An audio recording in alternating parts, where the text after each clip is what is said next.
Se lancer dans l'agrobusiness nous amène souvent à se poser certaines questions, comme par exemple, laquelle des productions nous sera très rentable. Bien que toutes les cultures sont avantageuses, certaines spéculations peuvent paraître plus intéressantes et rentables que d'autres. Bonjour et bienvenue dans cette nouvelle vidéo. Aujourd'hui, je partage avec toi 7 principales cultures qui vont t'apporter plus de valeur. Je t'invite à regarder cette vidéo jusqu'à la fin, car cela va te permettre d'avoir toutes les informations, toutes les données et savoir quel choix effectuer. Et si tu n'es pas encore abonné à notre chaîne, je t'invite vivement à t'abonner tout de suite et activer la cloche de notification. Cela va te permettre de recevoir nos prochaines vidéos. Je te retrouve tout de suite derrière ceci.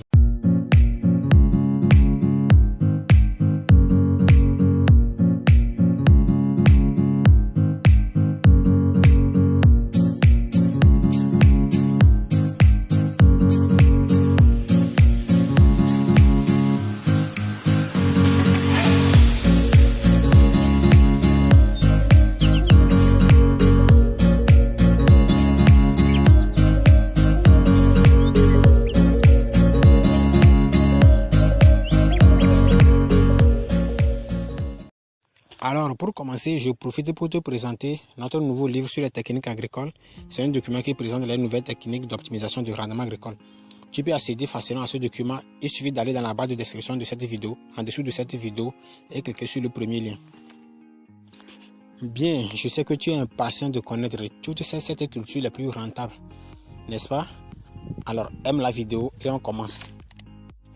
Bien, la première culture, la première production dont on va te parler ici en première position, c'est le manioc. La production du manioc. Le manioc, c'est le tubercule le plus produit et le plus consommé au monde.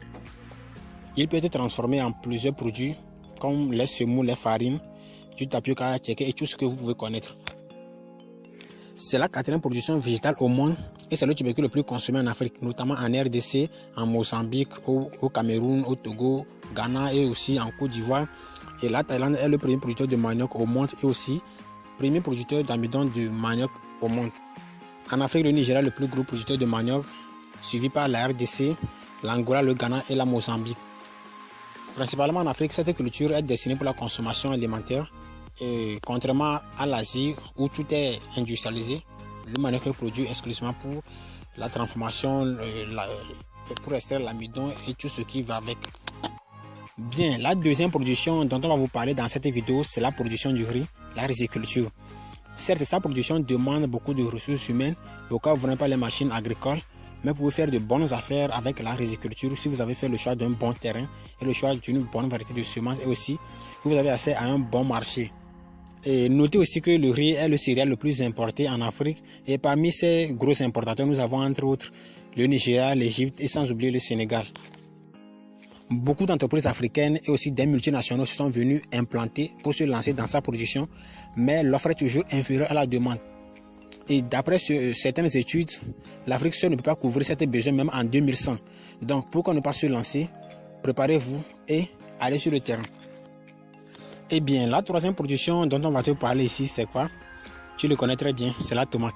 La tomate, c'est une culture très rentable au cas où tu sais bien jouer au jeu et tu as accès à un bon marché. C'est le légume le plus consommé au monde. Personne ne peut passer une journée sans consommer de tomates. C'est un peu difficile. Si tu veux te lancer dans la production des tomates ou bien tu es déjà producteur de tomates, le premier conseil que je vais te donner à travers cette vidéo, c'est d'apprendre à transformer les tomates et aussi à les conserver pour un temps donné.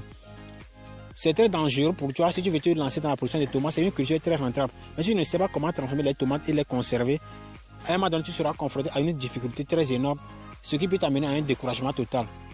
Je te déconseille vivement de ne pas te lancer dans la production des tomates si tu ne sais pas les transformer et comment les conserver aussi.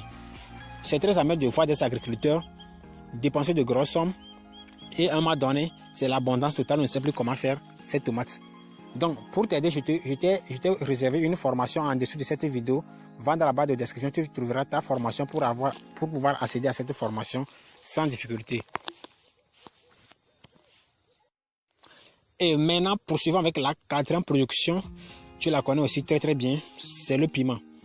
On dit souvent que les choses qui s'assemblent se ressemblent.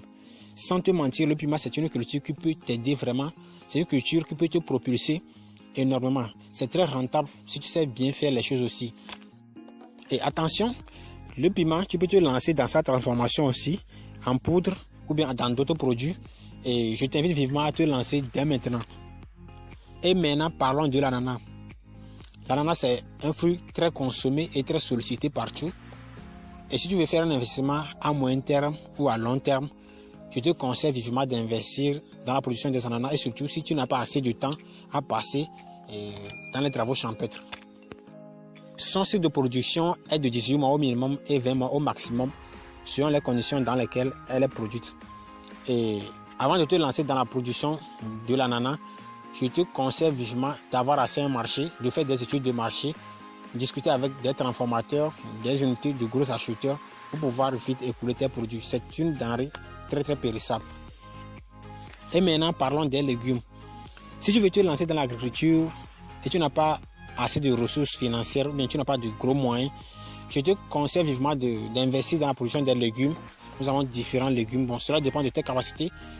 Sinon, je te conseille vivement d'investir dans la production des légumes. Cela va te permettre de faire rapidement des chiffres et de pouvoir orienter tes investissements vers d'autres matières.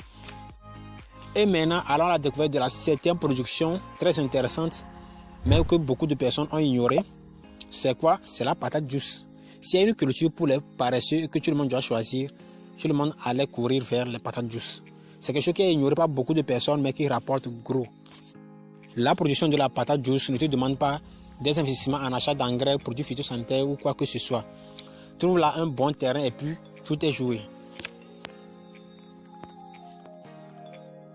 Alors, s'il y a une autre culture que je dois ajouter à cette liste comme bonus, de quoi cela peut s'agir? Laisse en commentaire, cela me fera plaisir de faire des études sur cette culture et t'apporter d'autres informations prochainement. Mais à mon niveau, je t'ajouterai l'igname. L'igname, c'est une culture très rentable. Alors, si tu n'es pas encore abonné à cette chaîne, abonne-toi et aime la vidéo. Partage-la avec d'autres agriculteurs. Va dans la barre de description pour trouver d'autres informations utiles. Je te retrouve prochainement dans la vidéo qui va suivre. Et d'ici là, je te souhaite une bonne suite et un bon lancement.